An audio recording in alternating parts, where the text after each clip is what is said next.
Welcome back to Ordinal Revolution. My name is Shizzy. On this channel, we go over the entire ordinal space, guys. We're going to continue with something really special, something we really like here at Ordinal Revolution is the rare sats, the cool sats, the Black Nines, the Hitman sats. It's so much fun, and it really makes what we're doing over here on ordinals and on Bitcoin different from the AWS chains. And we like to separate ourselves, and so we're going to continue to dig deep into these things, and we have the most amazing guest, one of the biggest of them all. They have a partnership with Magic Eden now. I'm sorry, with Xverse now, and you're going to be able to see your sats in their wallet, and it's really awesome. We have Magisats, we have Quary from Magisats on today. Amazing guy, amazing team. I can't really dig into what's behind the scenes on that. So without further ado, let me bring in my partner, get this show started. Mr. Yagobi, what's up, buddy? Hey, GM. Yeah, I'm excited about today's guest. Again, another Saturday started off awesome with our spaces, and then we get to roll into this, right? And Magisats, we've known about them for a while and wanted to get them on the show, and finally we got it worked out. And then this Xverse partnership just like really kind of solidified their position in the rare sat space for ordinals.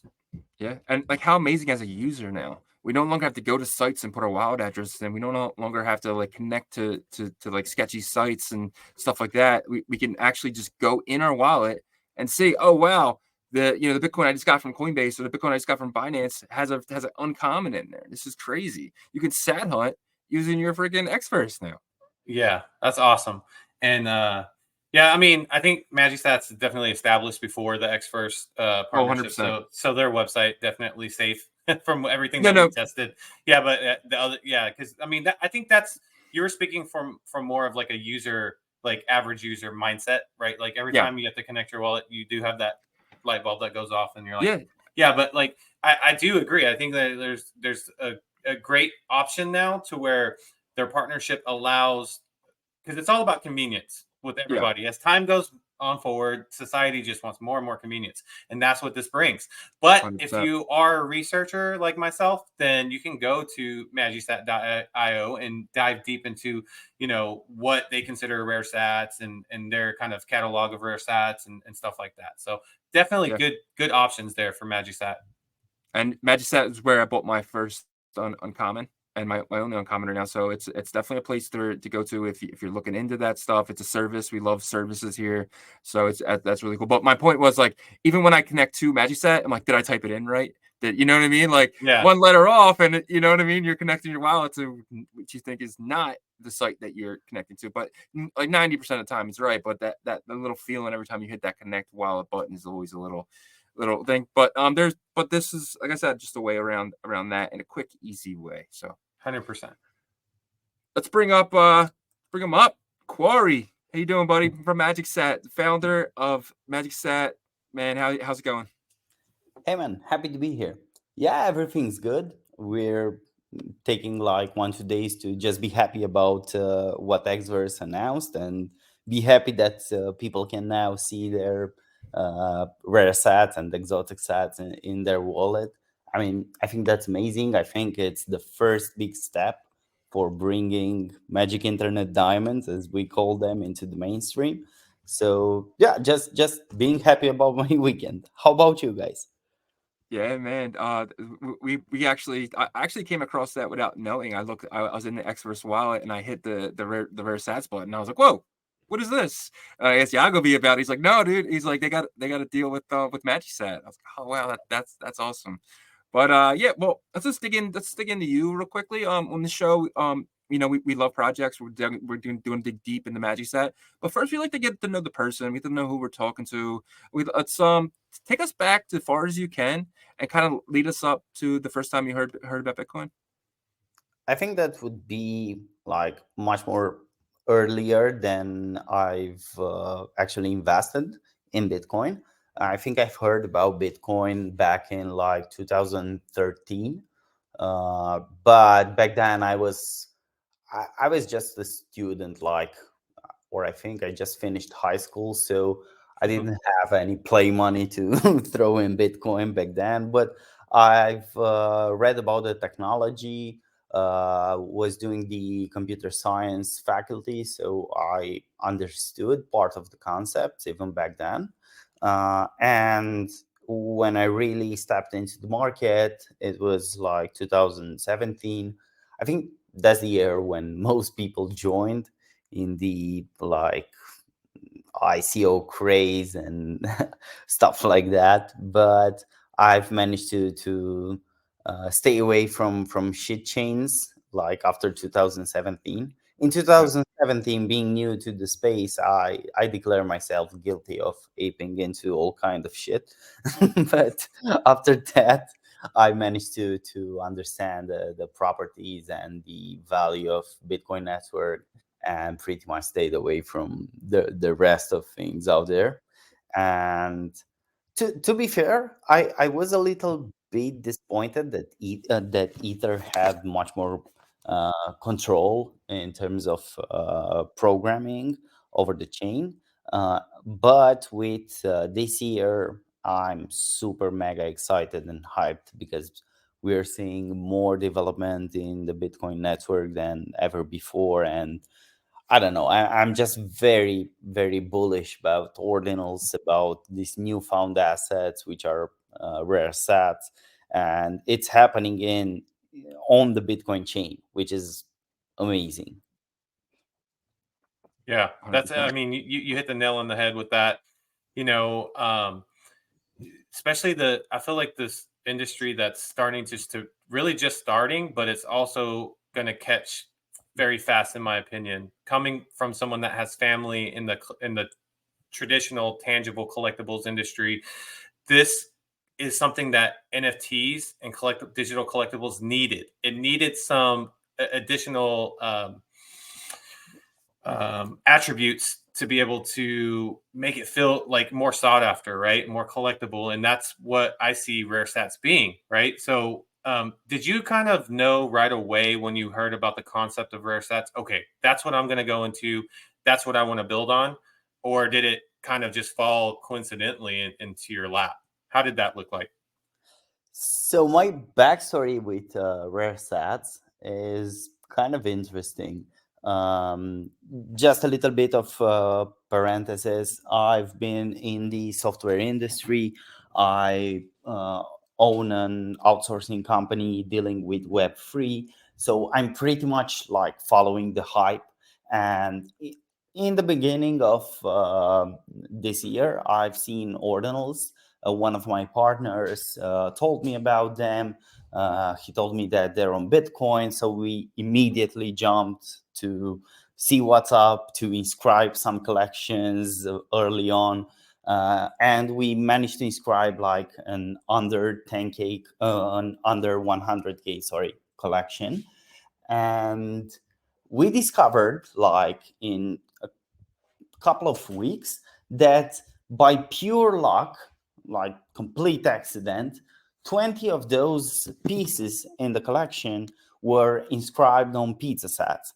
And I remember a guy joining my Discord and telling me, like, bro, do you realize you have 20 pieces on pizza sets?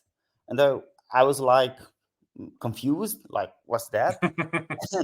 So he sent me to Ord.io, where I've seen that there are 20 pieces of my Hacker Ninja collections on rare sets. And why that was like super important is because at the time we were already after the 100K mark with ordinals inscriptions, and under 100K there are like 25 pieces total inscribed on rare sets, out of which I had the luck to get 20 of them on pizza sets.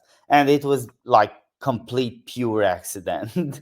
So that pretty much got me triggered. Like, okay, man, so why are these sets special? What are these pizza sets? What's about this rare sets? I've studied Ord.io. I got in touch with Leo. I got in touch with Nullish, and they were already like sort of like more into rare sets than I was at the time. Nulish was already hunting, and Leo already had Ord up and indexing these rare sets and stuff like that. But I got like into complete uh, overclock with educating myself, discovering what these rare sets are about, and um after that, it came natural. Basically, I went down the rabbit hole, and I'm still going down. So that's basically my backstory. And to answer your question, I immediately knew that that's a big layer of added value. And you pretty much highlighted the important thing. It's a very good differentiator between ordinals and Ether NFTs, because like Ether NFTs need to have some sort of utility in principle aside from the art. And most collections try to give that utility, but we all know how that ends, because utility is not always something that an average Joe, an average guy can provide, or an artist can provide. Even huge companies struggle to offer real utility for their holders. So in principle, it's all about the art on Ether.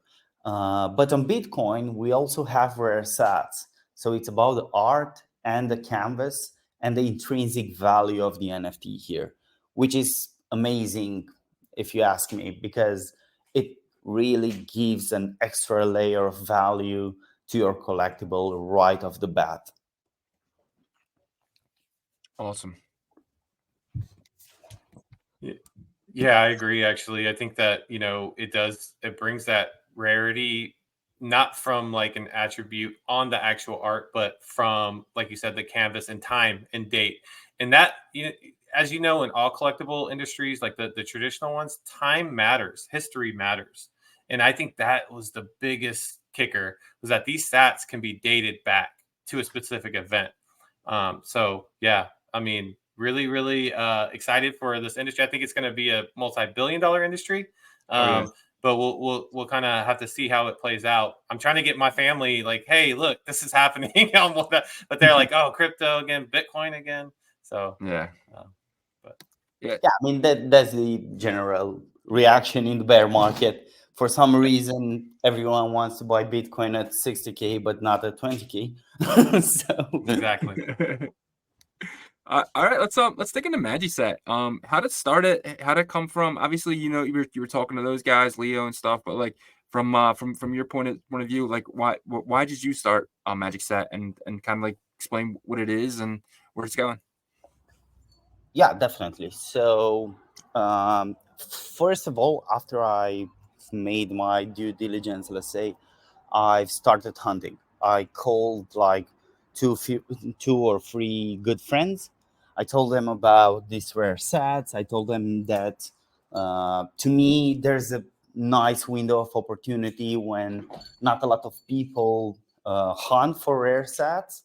Um, Hunting for rare sets basically means that you deposit and withdraw as many bitcoins as you can from a centralized exchange in an attempt to shuffle that Bitcoin around and get new sats in your Bitcoin and extract them. So I called like 2, 3 friends. We all put whatever Bitcoins we had, and we started hunting. And we kept doing this for some time. But we ran into the issue like we were having a hard time to sell part of the sats to keep the operation going. In principle, we were holding them for like the long run, but hunters generally also need to sell like 10-20% of what they get just to cover the operational costs and stuff like that. And we were having trouble because it was everything OTC. You had to join certain discords. For example, Rare Sat Society is a very nice discord for such things. So we had to basically DM people or put announcements that we're selling and buying. And at some point, one other friend of mine, which was also hunting, like told me, bro, you're into software, you do software all day long, so why don't you do a marketplace? There's no marketplace in the market. A lot of people are hunting, a lot of people are searching for sats. Just do it. Why why don't you do it? And I simply, like, I don't know why it didn't clicked before, but I was like, yeah, why the hell don't I do it? Like, I can't do it, so let's get it done.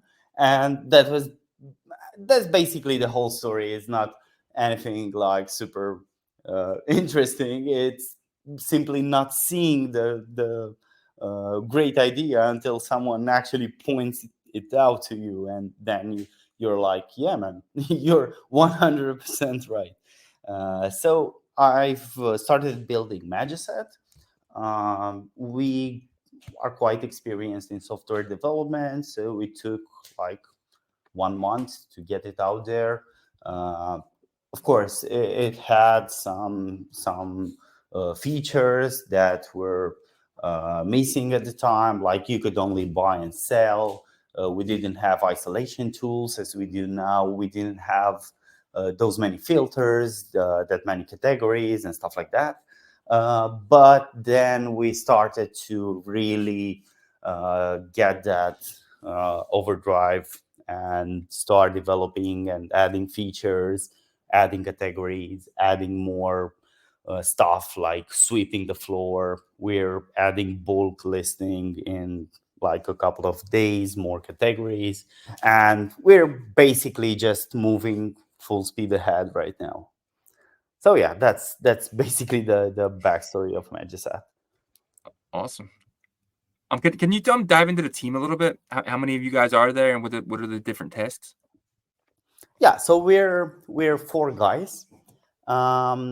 They're the same people with which I run my outsourcing company. They're like, we're all seasoned developers. Um, I'm, let's say, less of a developer, because not because I didn't develop for like 10 years, but because I'm doing more business development and staying in touch with the community, getting feedback, seeing what they desire, what the platform lacks, and so on and so forth. But yeah, we're 4 in total, 4 associates, and we also got around 5 developers that are actively working and developing features for Magisat. Awesome. That's awesome. Yeah, that is.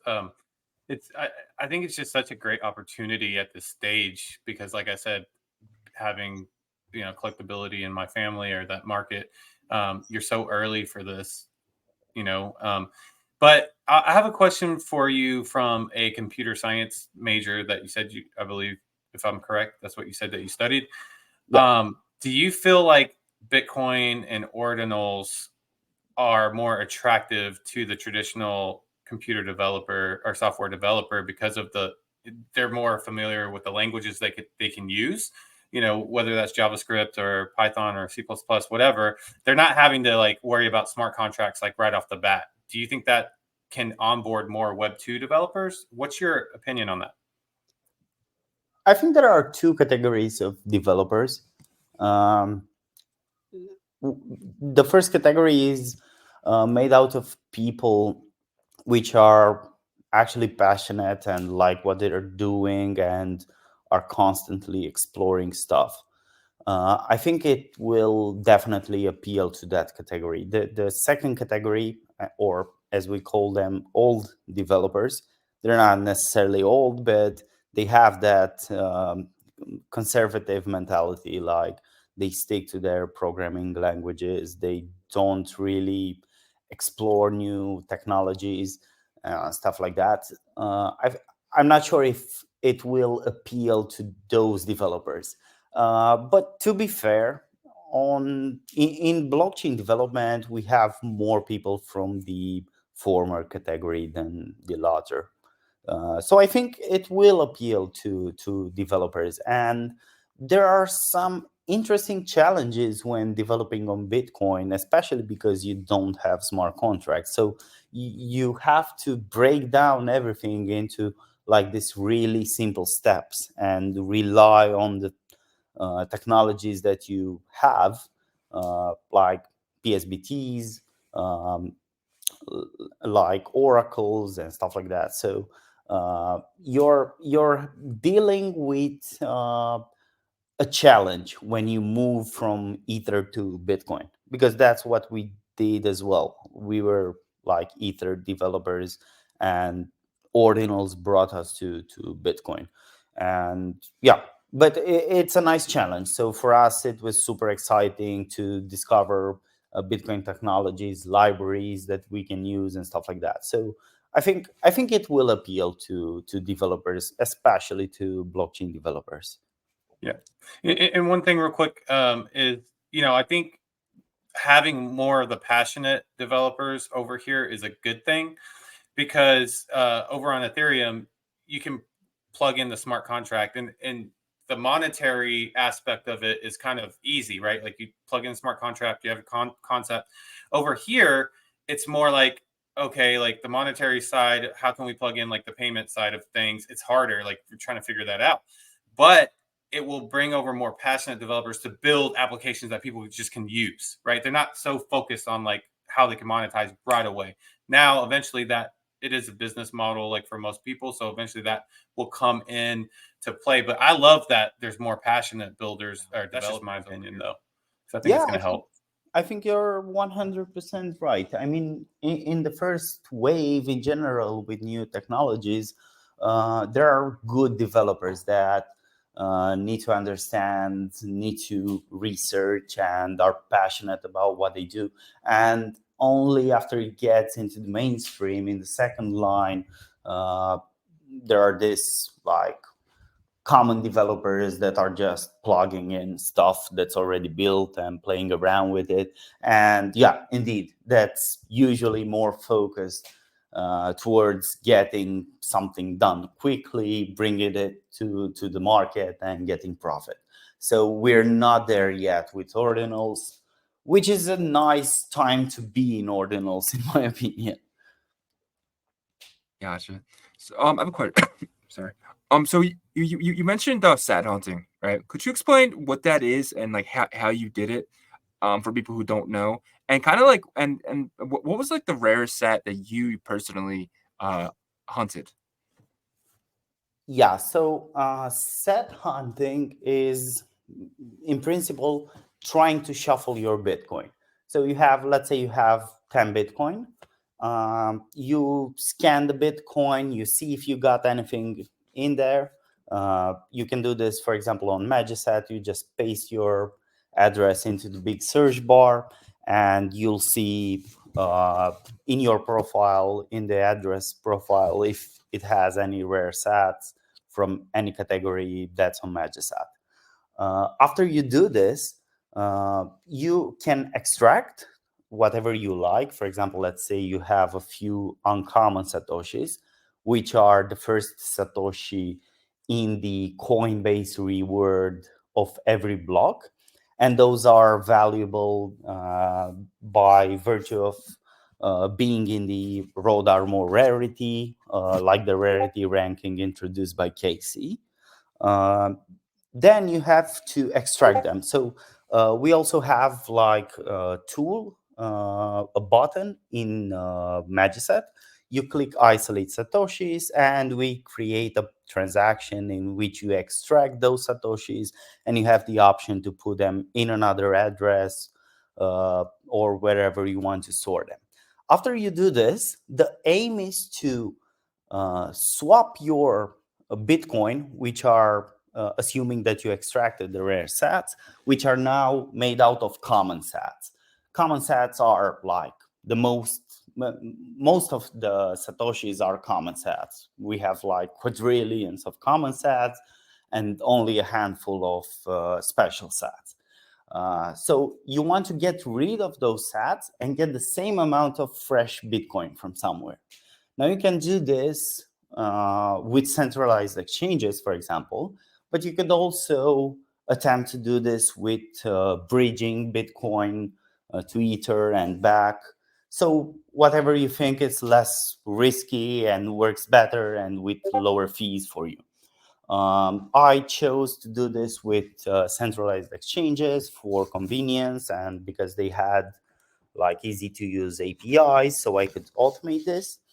And the process you do is deposit those Bitcoins. When you deposit the Bitcoins in your deposit address from an exchange, and then immediately withdraw, the exchange usually gives you another set of Bitcoins which resides in their hot wallet. And at a later time, it sweeps whatever Bitcoin you got in the deposit addresses and puts them on the hot wallet again. So by depositing and withdrawing, you basically shuffle your Bitcoin. You get another set of fresh Bitcoin, which might have rare sats. Then you repeat the process. You scan your address again, you see if you got any rare sats, you isolate them, and you deposit back to the exchange. And you keep doing that like a crazy person all over again. And then you have to also be careful, like if you like be careful with your accounting. You have to be careful with to have all your KYC ready because you can reach like huge amounts of volumes pretty quick. Like even with I was hunting with something like 7 or 8 Bitcoin, which is not a huge amount, but like in 1 or 2 months, I've reached around $1 billion in volume. So, I mean, when you How do automate you? Yeah, how do you report that? yeah, like I've got my funds logged Yeah. for KYC, and I had to go over the process with the compliance team and tell them about rare sats, about ordinals, about why the heck I'm depositing and withdrawing like a crazy person. So you might get into that flag for advanced due diligence and stuff like that. So you have to also be prepared for stuff like this, like have your documents in order, have them prepared, your proof of funds, and every document that they require for due diligence. That's the unpleasant part. The nice part is that you're taken back to your childhood and you're like in a treasure hunt and you get excited whenever the block confirms and you can scan your address again to see if you got some candy there. So it's quite a nice process in that respect. That's awesome. That's awesome. It's like opening a box of like cards, Pokemon cards from like 2000, right? And then you're like, I hope I get the Charizard or hologram, right? Or whatever, and holographic. That's crazy. So to follow up with Shizzy's question, what was the most rare stat that you personally pulled? Was there any crazy stories? So the thing is that like my first very rare sat was a palindrome from block 9. But I actually didn't find that. I traded the 2010 uncommon with a guy for the block 9 palindrome. And I think at the time, like even now actually, rarities are not really understood because you need a lot of research, which we're actually tackling in Magisat Discord, to see how many total supplies are like, was the total supply of certain categories, was the circulating supply, and it's not easy to find. For example, for block 9, we know the total supply, but you need to follow that and see how many are stuck in blocks and stuff like that. So if you do research and understand what supplies you're dealing with, then you can pull off some really nice trades. And I think that was one of my really nice trades, because a 2010 uncommon is like much more common than a block 9 palindrome at the time, and I think in the future as well. And yeah, that was my first grail, and I inscribed it, and Twitter went crazy. I jumped from like 300 followers to 12,000 just because I Wow. inscribed the palindrome. So yeah, that was basically my start, let's say, as a semi-public account. Then I managed to hunt an uncommon from early February 2009, block 4000 and something, which is also a super nice grail. The very early uncommons are like super, super rare.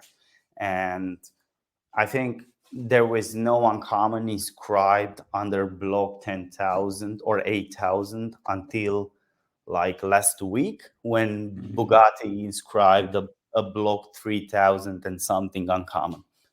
Yeah. So yeah, that range is super rare, from like uh, block 9 to block 10,000. Those uncommons are super rare. And vintage uncommons are something like, I didn't even see one vintage uncommon in any exchange until now. So they're super, super rare. I don't know anyone who has like a vintage uncommon. So that's a grail I would like to get my hands on, but I wasn't able to until now. And my third grail is a vintage black uncommon. Wow. Those are like 19 total circulating supply. So only 19 of those sets are like out there in circulation. Yeah, other than that, just a huge stash of uncommons. So That sounds so fun. Oh my gosh.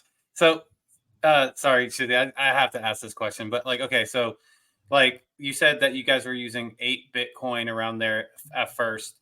Let's say that you did that with 8 Bitcoin. Is it, are you gonna like easily find something rare within like doing a couple back and forth, or it's just like it's gonna take time regardless? You got to take a lot of time in this no matter what.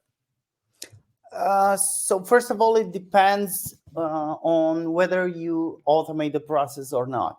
Because if you like stay there, for like the first half a month, I did this. I just stay there and push withdraw deposit all over again. But it like takes too much time. So if you automate it, you can get like a shuffle in like 20 minutes or 30 minutes. So you scan another set of 8 Bitcoin, let's say, once every 20 minutes, which is quite efficient. You also need to be careful about withdrawal fees and network fees, and see if that's not eating too much from your budget. Yep. And analyze like how many uncommons you get. You can, what I personally do, I go to lumisat.io. I look at how many uncommons are, for example, in Binance Hot Wallet. I look at the total amount of Bitcoin, and I calculate the set density, the uncommon density. And when I get a good density, like one uncommon per 40 Bitcoin and stuff like that, it means that in principle, once every 4 or 5 withdrawals, you'll get an uncommon. So you can calculate how many fees you waste for withdrawing, isolating, etc., and how much is an uncommon on the market, and do some preliminary calculations for your own amount of Bitcoins. Right now, I think the prices are super good in the market. And I personally stopped hunting with 8 Bitcoin. I just hunt if I want to get a special selection, or I see a rare set or whatever in an exchange. But I think right now it's actually more profitable to get them from the market. Gotcha. So here's your page right here. It's beautifully done, by the way. The UI is absolutely amazing from my experience. And I really love what you guys did with all this stuff. So thank you. And the site is, guys, it's Magisats.io. I'll have everything in the show notes for you guys to go check out the site if you guys want to use the tools. And they have tutorials up here and categories. And yeah, it's really awesome. Yeah, we try to make it fun, like, because in principle it's all numbers behind the scenes. Like the uncommon is a number, the palindrome is a number, so it's all numbers. So we try to find some nice icons in tune with what the market had used and give it a little bit of life. And in the future, we also want to include like the set ID and the set year in the image itself. So make Gotcha. it look more like an NFT, basically. Yeah, that's really cool. That's awesome. So, like on the homepage, it shows the partnerships, the Xverse and the OXBT. So, what is we've heard about the Xverse. What's the OXBT Magisat bounty about? Yeah, so I've been in touch with BitGod. He's a really nice dude, and I got this idea, like, let's do something nice for the OXBT community. And I started to hunt some palindromes for them. And we're running these campaigns in which if you interact with the site in any way, like list your sats or buy some sat or sweep the floor, whatever, then you get an extra airdrop if you hold some Ordinal or some BRC20. It's basically trying to engage their community into like the rare sats market and also reward them in the process.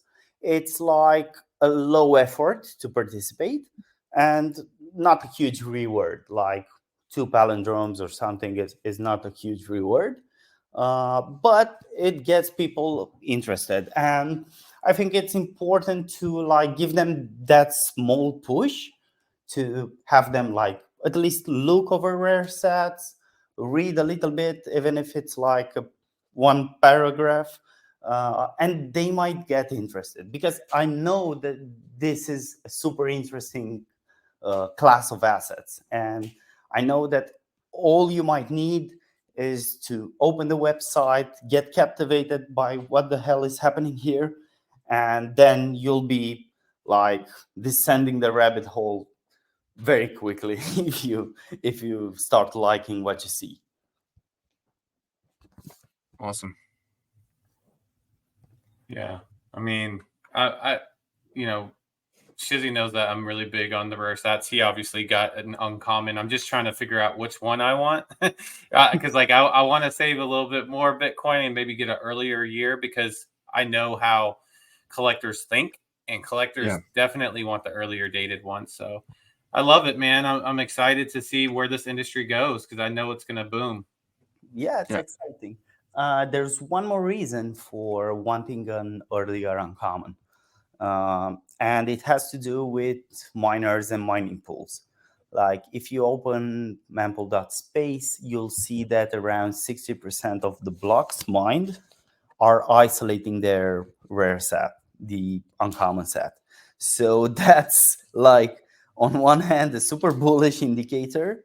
And on the other hand, it tells you that we'll probably not have any uncommon that gets lost starting now. So the early ones had lower supply because there were simply more Bitcoins that got lost, or they are residing in some cold wallets that will probably not move anytime soon.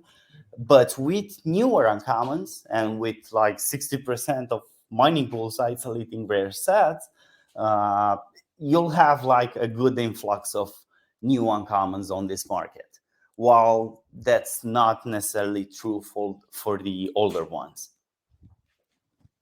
Gotcha. Yeah. Yeah. That's awesome. 60% of the mining pools being separated. That means miners they're getting on top Understanding of the this. value.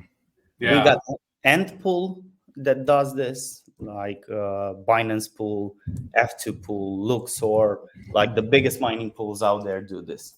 Yeah.